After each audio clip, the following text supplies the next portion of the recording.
I'm going to be honest with you. While many of you come to my channel for recommendations on literary and historical fiction, for most of my reading life, I never considered myself a literary fiction reader.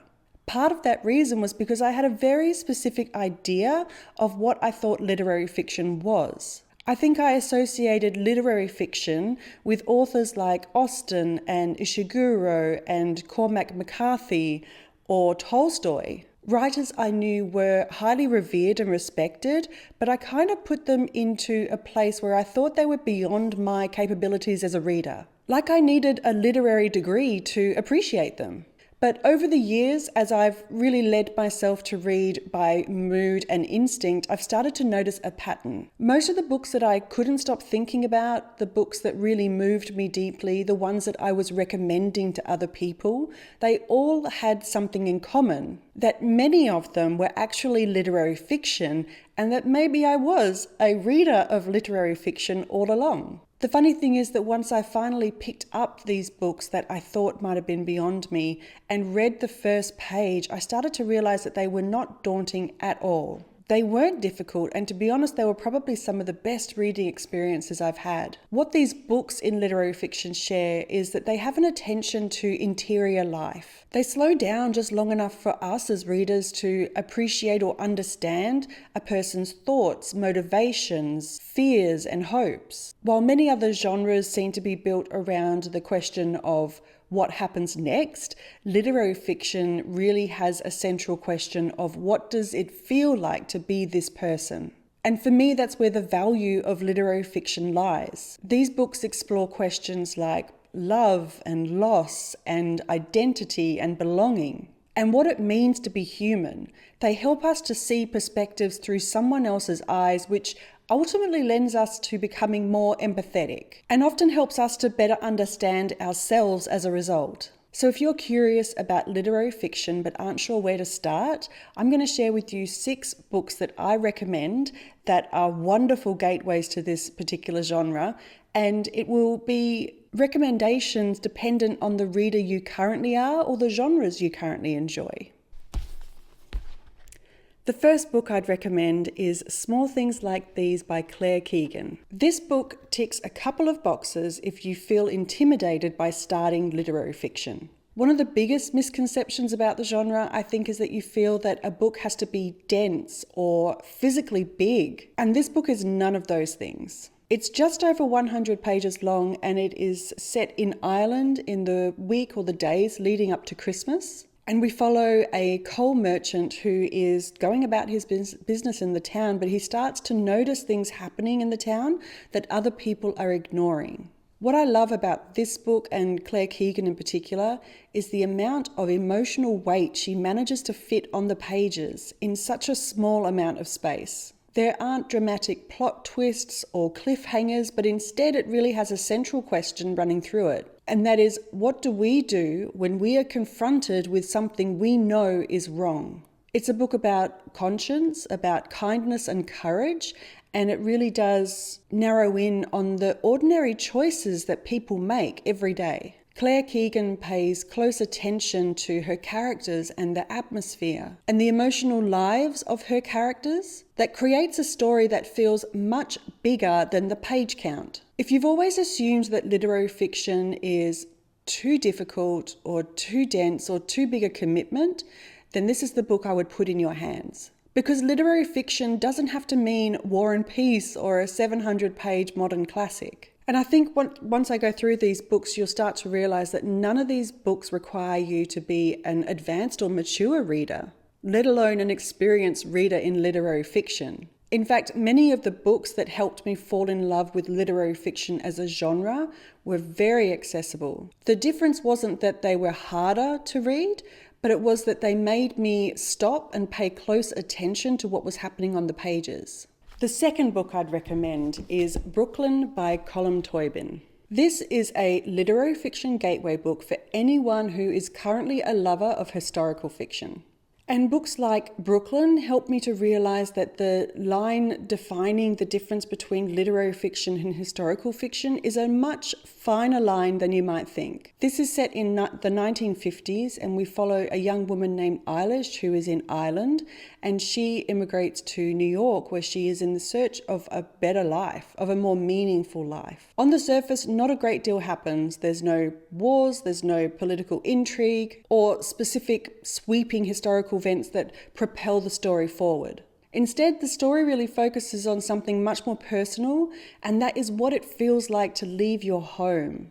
The homesickness you experience, the uncertainty, and also the feeling of being caught between two places that mean a lot to you, and subsequently probably two different versions of yourself. What makes this book really special is that Colm Tóibín manages to do this with a lot of restraint as well. Nothing in this book is overly dramatic, and yet everything carries a real emotional weight as we follow Eilish. It is very easy to step into Eilish's shoes and experience what she's experiencing as she makes her decisions. And the details may be specific to her life in this book, but the emotions are universal. And I think one of the reasons I really love historical literary fiction so much is because you don't have any of the distractions of the modern day. And this makes the emotions feel overexposed. Eilish is not able to send a quick text to her mother in Ireland or make a video call. The distance between her and her family and her hometown, between New York or between Brooklyn and Ireland, you can feel the distance between them both physically and emotionally. And that's one of the things that I love literary fiction for so much, is that it takes these ordinary things that a lot of people experience and just reveals how significant it really is. Tóibín's writing is incredibly accessible. He doesn't overly use words when 10 will do in a situation. And every so often a sentence will land and it will just make you think, yes, that is what that feels like. I'll admit, he was one of the authors I think was beyond me. I thought he was on this top shelf that I would never reach. And that was purely my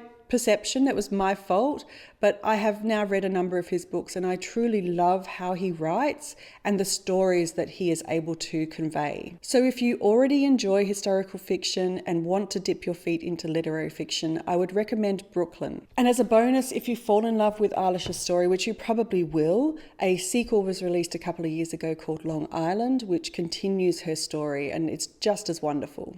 The third book I'd recommend is The Offing by Benjamin Myers. This is the book that I would recommend to someone wanting to get into literary fiction that already loves books with atmosphere or a defined place, a sense of nostalgia and beautiful writing. I think one of the criticisms often leveled at literary fiction is that nothing happens. And while I understand where that perception comes from, sometimes you just need to recalibrate yourself a little bit, especially if you're used to high momentum stories. And I think that books like The Offing really prove that a lot can happen, even though on the surface it looks like it's very still. This is set shortly after the Second World War, and a 16-year-old boy named Robert decides to go on a bit of a pilgrimage across England before he inevitably becomes a coal miner like his father and his father before him. He's on this journey through the English countryside, and eventually he comes to meet a woman named Dulcie who lives in a cottage by the sea, and they become really fast friends. It's an unexpected friendship that develops between them, and the plot itself is quite simple, but I don't think that that is the main selling point of this book. What makes this book special to me is how it feels to be inside it. Benjamin Myers in particular writes beautifully well around friendships and music and nature and the small moments that shape a life. And The Offing is one of those books that really encourages you to slow down and notice things. And I think that's part of why literary fiction has become such an important part of my reading life, because these books make us realize or remember that meaningful moments don't have to be loud and big. Sometimes it is found in an unexpected conversation or looking out across the ocean. And The Offing feels like an invitation to pay attention. Before I read The Offing, I don't think I had read many books that placed such importance on observation. And in many ways, it kind of became a gateway book for me into other books that also were about observation and nature and relationships, such as H is for Hawk or A Month in the Country by J.L. Carr. There is a deep sense of nostalgia that runs through this book, not nostalgia for a specific time or place, but a nostalgia for connection, for beauty, for friendship and possibility. Those moments that perhaps in the middle of it don't feel all that important, but when you look back on it, you realize how much of a cornerstone it became. I think The Offing is also a good example of how literary fiction does not have to be bleak or emotionally exhausting. This is a gentle book. This is a kind book. A really hopeful novel that left me feeling so grateful when I turned the final page. So if you like books that have beautiful writing, a strong sense of place, and ultimately leave you seeing the world a little bit differently than when you started it, I highly recommend it. So at this point, something you might have noticed is that none of these books I've recommended are particularly difficult. And I think that's one of the biggest misconceptions about literary fiction, and one that I actually had myself. The challenge with literary fiction isn't about what is happening. The challenge is paying attention to a person's inner life, attention to atmosphere, paying attention to small moments that ultimately reveal something larger about what it is to be human. And once I started to realize that, literary fiction stopped being so intimidating to me and instead started to feel incredibly rewarding. The fourth book I'd recommend is one you may not have heard of, which is called The Burrow by Melanie Cheng. And this is a book I would hand to someone who generally likes to have a slight air of mystery, but would like to explore more character-driven fiction. Now, I have to admit that I went out of my own comfort zone with this one. I actually thought it would be too literary for me. It was shortlisted for both the Stella Prize and the Miles Franklin Award in 2025, which are two of the biggest writing prizes in Australia. And if I'm being honest, award lists, shortlists and long lists,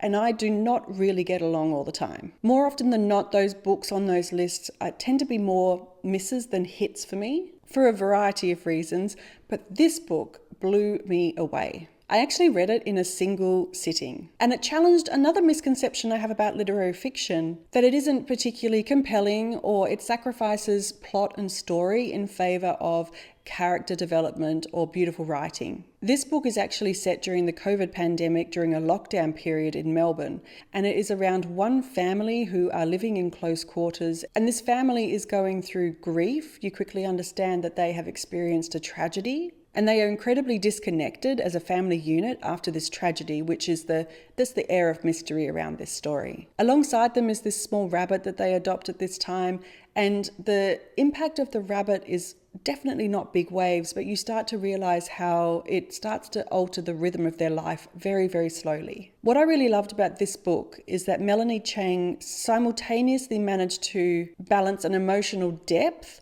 with my desire to keep turning the pages to find out what has happened and what is going to happen to this family. There's such a thread of uncertainty throughout the novel. Questions about their relationships, questions about how it means for them to heal and if they can heal and find a way back to one another. It's a relatively small book, and each chapter is from a different perspective from someone in this house. But it contains this really extraordinary insight into how people process loss and grief differently. Some people withdraw, some people seek to have control, some really struggle to find words that describe how they're feeling. And once again, this is where literary fiction shines. Melanie Cheng isn't simply telling us what these people are feeling, she allows us to go alongside them and experience it with them. Their confusion, their hope, their loss, their loneliness, and the small moments of connection. The writing in this book is incredibly understated. Nothing feels forced or melodramatic, yet at the end of the story,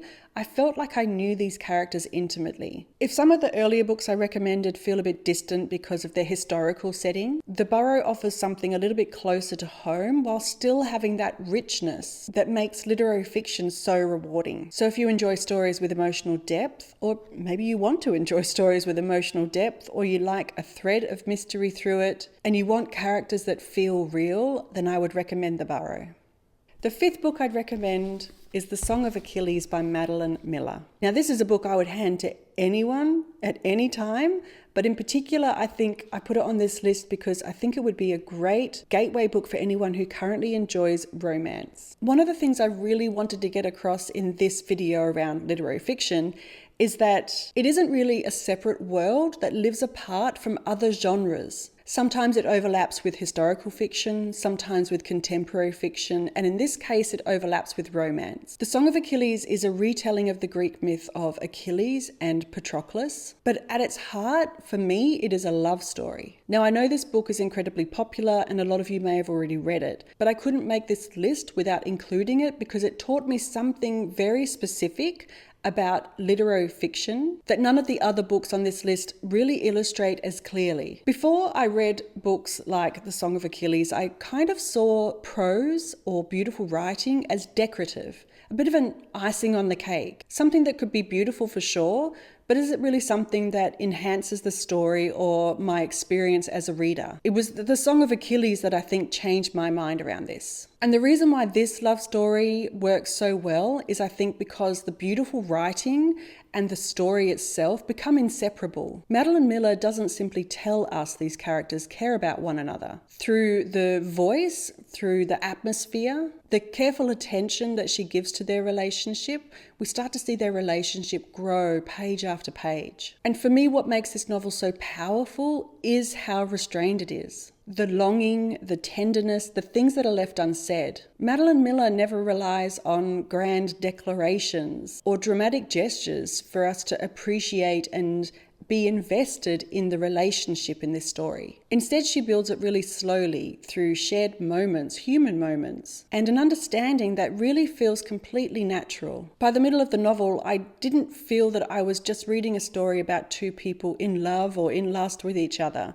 I felt these were people who really belonged to each other. I do think that there is an element of yearning through the story, but it is with so much restraint that it never feels manipulative or overwritten or cheap in any way. And because Miller trusts the reader, I think, to experience the emotions for themselves as they read this story, by the time we get to the devastating final chapters, the emotional impact feels entirely earned because Miller has spent so much time in this novel building up to this moment and building the relationship at the center. And that may be what surprised me most. I am not what you would call a romance reader. I read maybe 2 books a year that's romance. But this story became one of my favorites because I think while it does have that theme, it has so much more. It's about devotion, friendship, loss, purpose, the people who shape our lives and the marks that they leave behind. I really did come to this story for the Greek mythology, but I left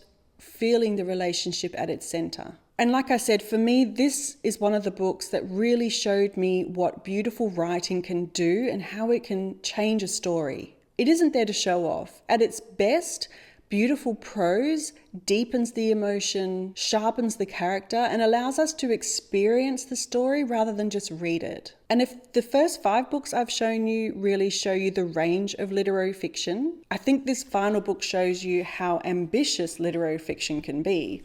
And that is Northwoods by Daniel Mason. The other books on this list really introduced me to specific aspects of literary fiction, but Northwoods feels like a real accumulation of all of them. At its core, it is a story about a plot of land in New England and the people that come to inhabit the land and live on it over a few hundred years. But I don't think that the plot, or just trying to describe the plot, is what makes this book feel so remarkable. What Daniel Mason managed to create is less than a traditional novel and almost like an ecosystem. Characters come and go, generations pass, houses are built and abandoned, and relationships begin and end, and yet the land remains and it remembers. I think one of the reasons why I really enjoyed this book and was surprised by it is because it really does expand your perspective. Many books, literary fiction or otherwise, ask us to inhabit a single life, whereas Northwoods ask us to think about how our lives overlap time, how one generation influences the next, how places remember the people that pass through them, and how our own lives are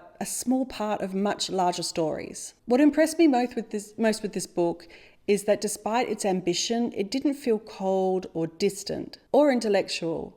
It could be, and I think some people did feel that it is almost like a series of short stories, But for a novel spanning centuries, it feels so human. There are moments of grief and joy and regret, all the themes that I've kind of touched on in this video, but on a much bigger scale. This is also one of the books that really reminded me how exciting literary fiction can be. And it can completely reimagine what a novel is capable of doing. And yet, despite this book's scope and experimentation, I found it so readable. It was curious, it was inventive, and it was consistently rewarding as I spent time with it. I think it was also the book that really helped me realize how much I love nature writing, really love it. And also it gave me an element of magical realism that I had resisted up until that point. And today I thoroughly enjoy reading books that have those elements or those themes through them. It's a wonderful book, and if you want something a little bit more ambitious, I would recommend you pick it up. It's a book that left me thinking not only about the characters within it, but about time and memory and place and the countless lives that came before our own. So looking back, I do find it quite amusing that for many years, I thought I was not a literary fiction reader. Because when I look back at the books that have shaped my life quite profoundly, many of them are literary fiction. Not because they're difficult, not because they're prestigious. A lot of these I picked up on a whim, but because they helped me to understand people and places and relationships, and ultimately even myself a little bit better. So if you're curious about literary fiction, I really hope you pick up one of these books and that they feel like the right doorway for you to explore this genre. Because I don't want you to be like me and miss out on such incredible stories that are available just because they might feel like they are beyond you or they're going to be difficult. If you are a literary fiction reader already, I would love to know, is there a particular book that was your gateway to loving this genre yourself? Thank you so much for joining me today. I hope you have a wonderful week of reading ahead, and I will speak with you soon. Bye.